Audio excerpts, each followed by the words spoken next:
Boa noite, igreja. Todos sejam bem-vindos ao melhor lugar do mundo. Vamos assistir um videozinho aqui, fazendo um favor, e depois nós vamos entrar no nosso assunto.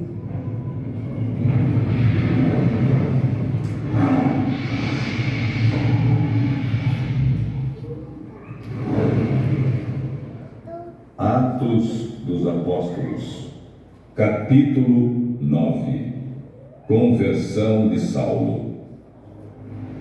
E Saulo, respirando ainda ameaças e mortes contra os discípulos do Senhor, dirigiu-se ao sumo sacerdote e pediu-lhe cartas para Damasco, para as sinagogas, a fim de que se encontrasse alguns daquela seita, quer homens, quer mulheres, os conduzisse presos a Jerusalém. E indo no caminho, aconteceu que, chegando perto de Damasco, subitamente o cercou um resplendor de luz do céu. E caindo em terra, ouviu uma voz que lhe dizia: Saulo, Saulo, por que me persegues? E ele disse: Senhor, quem és? E disse o Senhor: Eu sou Jesus, a quem tu persegues. Duro é para ti recalcitrar contra os aguilhões. E ele, tremendo e atônito, disse: Senhor, que queres que eu faça? E disse o Senhor: Levanta-te e entra na cidade, e lá te será dito o que te convém fazer. E os homens que iam com ele pararam espantados, ouvindo a voz, mas não vendo ninguém. E Saulo levantou-se da terra e, abrindo os olhos, não via a ninguém. E, guiando-o pela mão, o conduziram a Damasco. E esteve 3 dias sem ver, e não comeu nem bebeu. E havia em Damasco um certo discípulo chamado Ananias. E disse-lhe o Senhor em visão: Ananias. E ele respondeu: Eis-me aqui, Senhor. E disse-lhe o Senhor: Levanta-te e vai à rua chamada Direita, e pergunta em casa de Judas por um homem de Tarso chamado Saulo, pois eis que ele está orando. E numa visão ele viu que entrava um homem chamado Ananias, e punha sobre ele a mão para que tornasse a ver. E respondeu Ananias: Senhor, há muitos ouvi acerca deste homem, quantos males tem feito aos teus santos em Jerusalém. E aqui tem poder dos principais dos sacerdotes para prender a todos os que invocam o teu nome. Disse-lhe, porém, o Senhor: Vai, porque este é para mim um vaso escolhido para levar o meu nome diante dos gentios e dos reis e dos filhos de Israel. E eu lhe mostrarei quanto deve padecer pelo meu nome. E Ananias foi e entrou na casa e, impondo-lhe as mãos, disse: Irmão Saulo, o Senhor Jesus, que te apareceu no caminho por onde vinhas, me enviou para que tornes a ver e sejas cheio do Espírito Santo. E logo lhe caíram os olhos, como que umas escamas, e recuperou a vista. E levantando-se, foi batizado. E tendo comido, ficou confortado. E esteve Saulo alguns dias com os discípulos que estavam em Damasco. Saulo prega em Damasco. E logo nas sinagogas pregava a Cristo, que este é o Filho de Deus. E todos os que o ouviam estavam atônitos e diziam: Não é este o que em Jerusalém perseguia os que invocavam este nome, e para isso veio aqui, para os levar presos aos principais dos sacerdotes? Saulo, porém, se esforçava muito mais e confundia os judeus que habitavam em Damasco, provando que aquele era o Cristo. E tendo passado muitos dias, os judeus tomaram conselho entre si para o matar. Mas as suas ciladas vieram ao conhecimento de Saulo, e como eles guardavam as portas, tanto de dia como de noite, para poderem tirar-lhe a vida.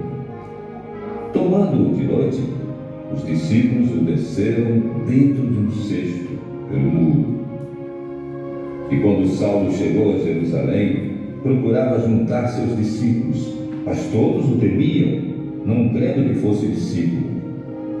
Então Barnabé, tomando-o consigo, o trouxe aos apóstolos e lhes contou como no caminho ele vira o Senhor e lhe falara, e como em Damasco falara ousadamente no nome de Jesus. E andava com eles em Jerusalém, entrando e saindo, e falava ousadamente no nome do Senhor Jesus. Falava e disputava também contra os gregos, mas eles procuravam matá-lo. Sabendo, porém, os irmãos o acompanharam até Cesareia e o enviaram a Tarso. O ministério de Pedro. Podemos ver que no vídeo que nós acabamos de assistir, que falava sobre Paulo, que antes era Saulo. Então, vamos entender um pouquinho sobre a história dele nesse vídeo. Foi um resumo da história dele. Se eu for ler Atos, eu vou ler Atos quase todo para a gente conseguir resumir o que estava no vídeo.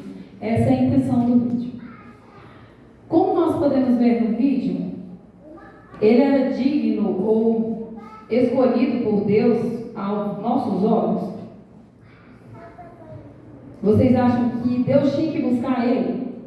Porque como Deus ia buscar uma pessoa que perseguia os seus?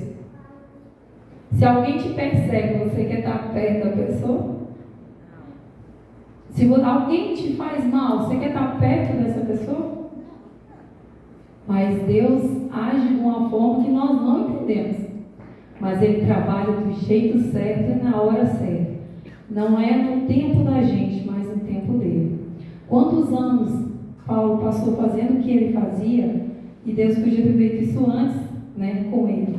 Mas ele tinha que ser um testemunho vivo de tudo o que ele fez contra as pessoas que serviam a Deus e quanto Deus ia mudar a vida dele.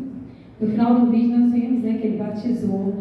Depois de ter um encontro com Deus, ele batizou e virou um servo de Cristo. Vamos citar 3 coisas, que é 3 lições que nós podemos aprender com a história. Tem muito mais, mas vou falar só 3 lições que podemos aprender com a história de Paulo. Através da vida de Paulo, podemos ver que Deus muda e transforma a vida dele e a nossa também. E de qualquer pessoa, não importa o quanto tempo ele está perdido ou afastado, Deus nos coloca a prontidão no momento certo e na hora certa, mudando e transformando. Às vezes, pensamos que não há salvação para aquelas pessoas, por exemplo, que estão fora da igreja. Hoje eu conversando com uma pessoa que é da igreja, eu não sabia que estava passada da igreja, e essa pessoa falou assim, a desculpa que eu acho que o meu esposo pode usar ela, que muitos irmãos também usam, viver acomodado como eu quero, e achar que na hora final tem gente pior que eu que vai se perder e eu vou ser salvo. Eis a questão. Cheguei e falei para ele, sim, mas tem pessoas que vai estar salvo no céu que nem servia a Deus. Sim, mas Deus entendia que estava no tempo de ignorância. Como nós somos entendedores da palavra, Deus nos tem como culpado. Como que eu posso contar que eu vou estar no céu, se eu estou vivendo sabendo que não é certo e estou vivendo dessa forma, da forma que eu quero? Então, essas pessoas que nós oramos por ela, ou então achamos assim, nossa, eu estou orando, mas assim a pessoa faz de tudo, né? E não está buscando o meio de ser salvo. Mas para Deus, assim foi para Paulo, não é impossível. Ele pode fazer a mesma transformação ou melhor na vida dessas pessoas. Então não devemos deixar de orar. O que pode fazer uma oração? A pedir a Deus para fazer uma obra, só um pouquinho. O que Deus pode fazer? Muita coisa. E nós? Somente orar. Jesus diz, estou convencido que o que começou a obra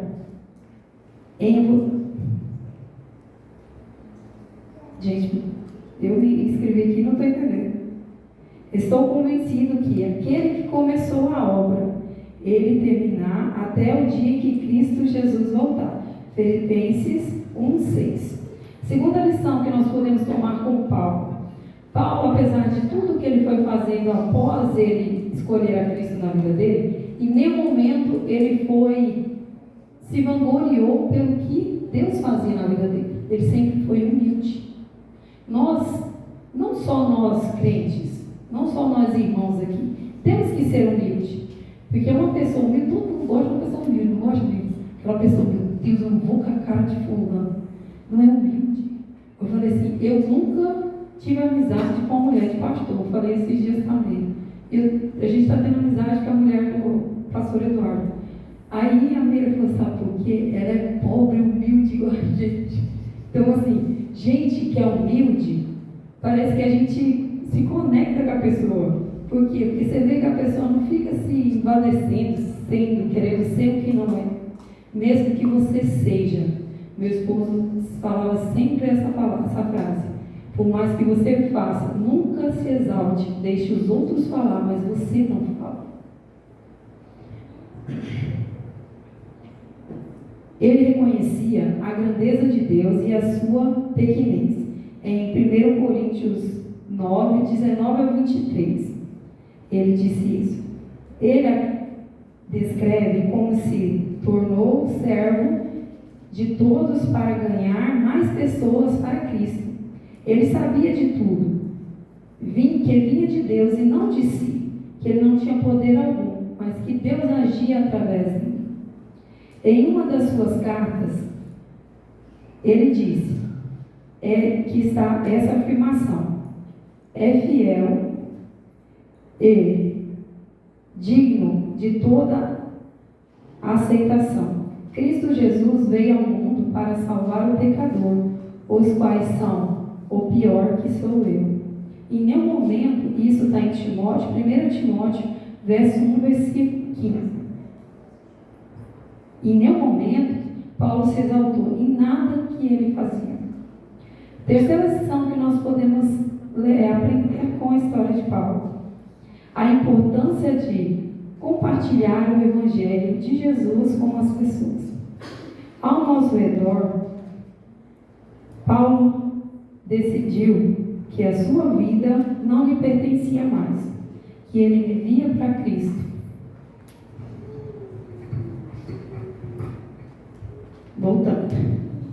E que a obrigação dele não era guardar o que ele aprendia, mas dizer ao próximo, compartilhar o que nós aprendemos no nosso dia a dia. Por exemplo, eu fui na casa de uma pessoa, cheguei lá, a pessoa fez uma sobremesa. Eu sou pessoa que é pior do que formiga, eu amo doce. Então vou dar esse exemplo. Eu vou na casa de uma pessoa e a pessoa vai fazer uma sobremesa. Amiga, o fulano, você pode me ensinar a receita? Me ensinar de família. É só passa de geração em geração, daqui não vai. Nossa, mas é só uma receita, é um exemplo. É uma coisa mínima, né? Um exemplo é uma coisa mínima. Mas a pessoa prefere o quê? Guardar para si, do que compartilhar ao próximo. Então, uma coisa que Paulo fez foi compartilhar o Evangelho. Agora, uma pergunta que não quer calar: será que nós estamos compartilhando o que nós estamos aprendendo sobre Cristo? Ou estamos guardando uma caixinha e ficando só para nós? Porque uma das coisas que nós temos que ser aqui nessa terra, antes de Jesus voltar, são discípulos. Ah, mas eu não sou digno. Ele também não era digno. Zaqueu, ele era digno de sentar na mesa e cear com o Senhor? E o melhor, o Senhor foi à casa dele. Ele era digno? Pedro negou Jesus 3 vezes. E foi um excelente discípulo, profeta. Ele merecia? Ele negou Jesus, ele esteve com ele e ele negou ele. Ele podia ter abandonado Jesus. Eu neguei, eu não vou voltar aqui mais. Eu tenho vergonha de Cristo. Eu neguei o Filho de Deus. Ele tinha esse privilégio de se arrepender e ele fez a melhor escolha na vida dele. Judas traiu Jesus. Vocês acham que se ele tivesse arrependido, Deus teria perdoado ele ou não? Mas ele fez uma péssima escolha. Ele preferiu tirar a vida dele, na angústia que ele sentiu. A gente não estava na pele dele, não sabe o que ele sentiu, mas a gente imagina a angústia que ele sentiu. E ele não teria o privilégio de ser, por exemplo, como Paulo, se ele tivesse se arrependido e se entregar, não, mas iam julgar ele, igual julgaram Paulo, mas ele perseguia, o povo não acreditava. Tudo que a gente é ex no passado, quando a gente está tentando ter uma nova vida, o que você está fazendo não é importante. O que te julga é o que você fez no passado. Ah, mas fulano fez isso, aquilo. Mas e o presente? Ele faz você passar uma borracha no que você está fazendo e seu passado vira a sua trajetória. Paulo foi assim. Por mais que ele se converteu e tudo, ele era julgado pelo seu passado. Porque o passado dele falava mais alto do que o que ele estava fazendo. Como ele perseguiu os que eram de Cristo e depois estava falando que Jesus era o Filho de Deus. As pessoas vivem a vida dessa forma, quando nós deixamos de dar oportunidade para o próximo. É uma oportunidade na vida deles, no nosso coração para eles. E a vida deles para nós. Se eu errei e a pessoa está ali e ele me acolher, é uma segunda chance. E Deus dá um monte, né? Então é uma segunda chance. Como que nós queremos ser cristãos se não podemos limpar o nosso coração do passado do nosso próximo e aceitar ele como ele é? Se nós nos acolher, se nós acolhermos o nosso próximo, ele vai se sentir aconchegante. Eu já falei milhares de vezes isso aqui. Em algumas igrejas, eu não me sinto à vontade. Eu acho que a maioria que senta aqui sabe. Eu chego, o resto da igreja já viu também. A primeira coisa que eu chego, eu sento na hora que eu tiro o sapato. Só faço isso onde eu me sinto à vontade. Eu não faço isso em qualquer casa. Na minha casa e aqui. Nas outras igrejas, eu não faço isso. Eu não me sinto à vontade. Eu não me sinto acolhida. Aqui eu me sinto acolhida pelos irmãos. Eu me sinto acolhida eu me sinto assim, que a gente está abraçado. Você sente, você sente que você está na casa de Deus, que é o seu lugar.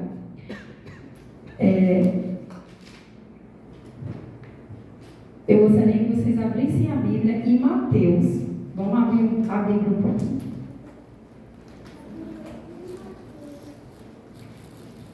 O propósito de Deus na vida de Paulo é que ele, além de servir como um testemunho, que ele fosse também um discípulo, que nós somos assim. Nós nascemos, eu aprendi isso esses dias, para servir.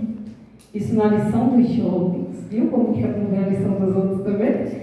Na lição dos jovens, nós humanos fomos feitos para servir ao Criador. Somos servos.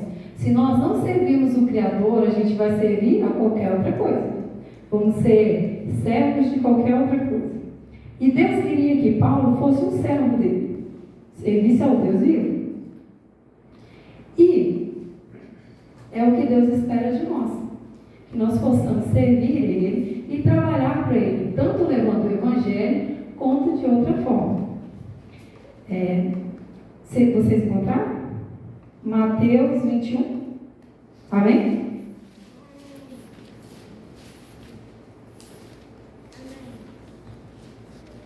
Mateus 21, verso 29, ou 28, até o 31. Amém? Isso é uma parábola que Jesus amava falar em códigos, né? Então, assim, eu falo que é códigos, porque para a gente entender tem que ser alguém explicando, porque se você ler, você não entende muitas das vezes. Essa parábola é sobre 2 filhos. Um pai tinha 2 filhos. O que vocês acham? Um homem tinha 2 filhos. Chegando-se ao primeiro, disse: Filho, vá hoje trabalhar na vinha. Ele respondeu: Não quero ir. Mas depois, arrependido, foi. Dirigindo-se ao outro filho, o pai disse a mesma coisa. E ele respondeu: Sim, senhor, mas não foi. Agora uma pergunta que não quer calar. Qual dos 2 filhos fez a vontade do pai? Primeiro, por mais que ele falou que não ia, mas ele foi. E será que nós estamos dizendo o quê? Eu vou, Senhor, mas estou ficando em casa.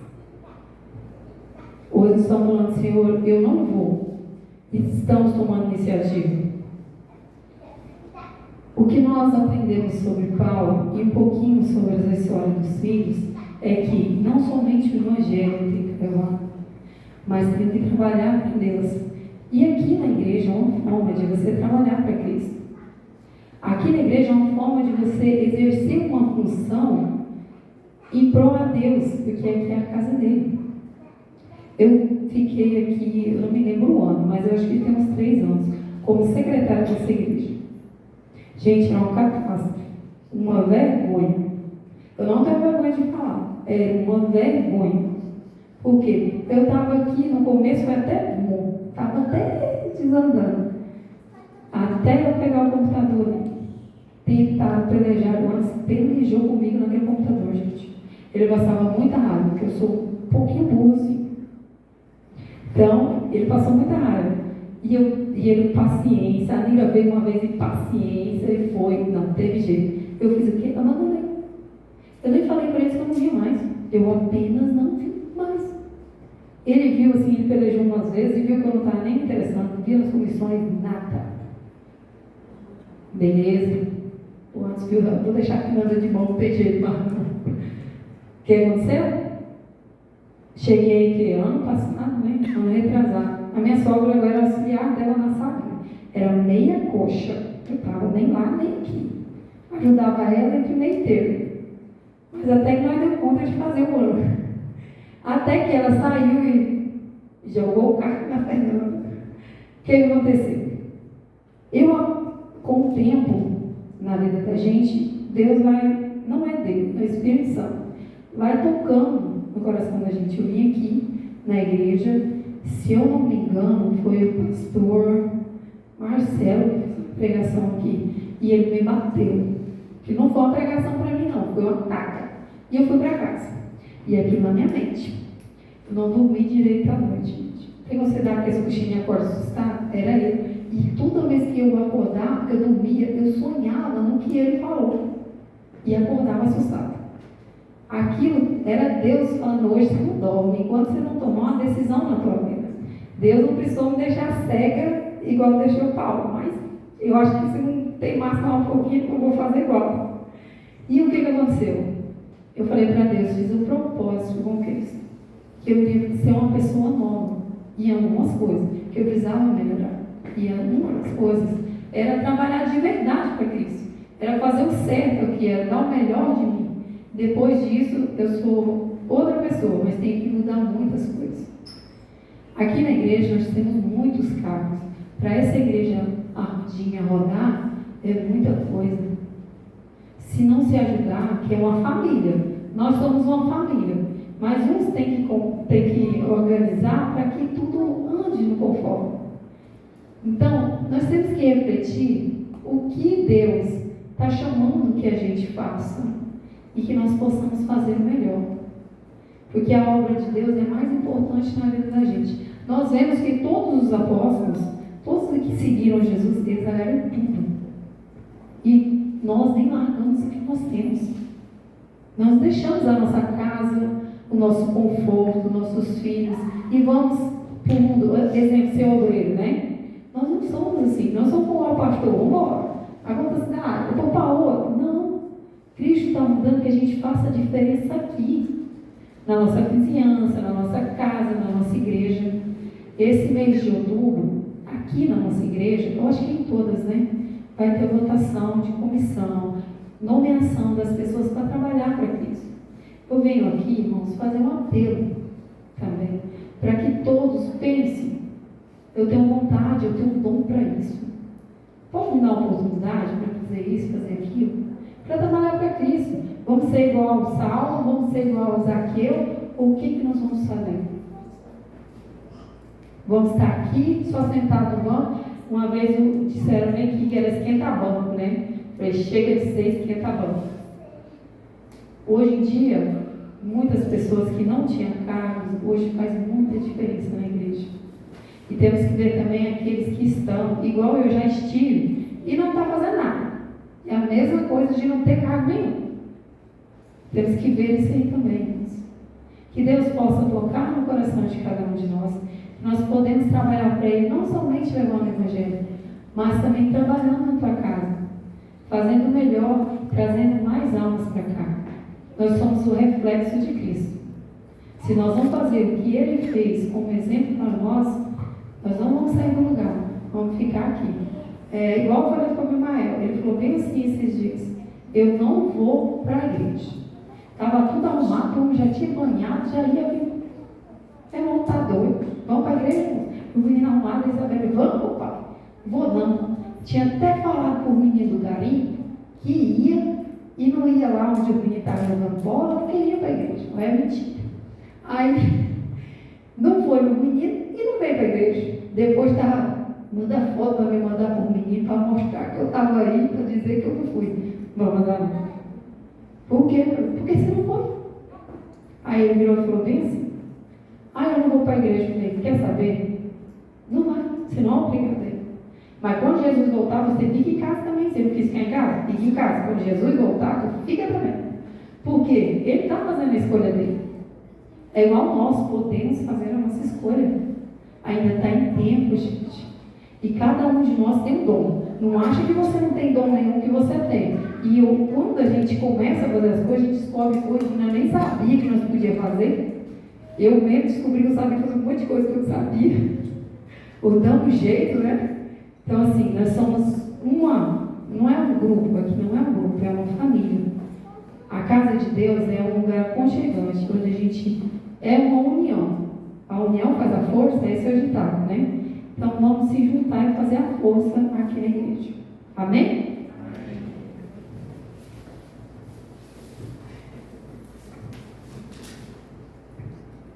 Vamos ficar de pé, vamos cantar?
E levá-los a Jesus, nosso guia, nossa luz.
cabeça e falar com o nosso Deus. Senhor, nosso Pai, somos gratos por estar aqui, pelo Teu amor. Pedimos para que o Senhor faça uma transformação em cada vida, em cada pessoa que aqui está. Venho agradecer pelas visitas, venho agradecer pelos irmãos que estão. Venho pedir para que o Senhor traga aqueles que não estão vindo. Venho pedir também, Senhor, que o Senhor venha restaurar a saúde dos Teus filhos. Eles necessitam de Ti. Nós não podemos nada, não somos nada, mas o Senhor é um Deus de amor que tem misericórdia, mesmo quando nós não merecemos. Pedimos a Tua presença, que o Senhor nos acompanhe à nossa casa e permita que a cada dia que tem um culto, nós estejamos aqui na Tua casa. Te agradecemos em nome do nosso Senhor Jesus Cristo. Amém.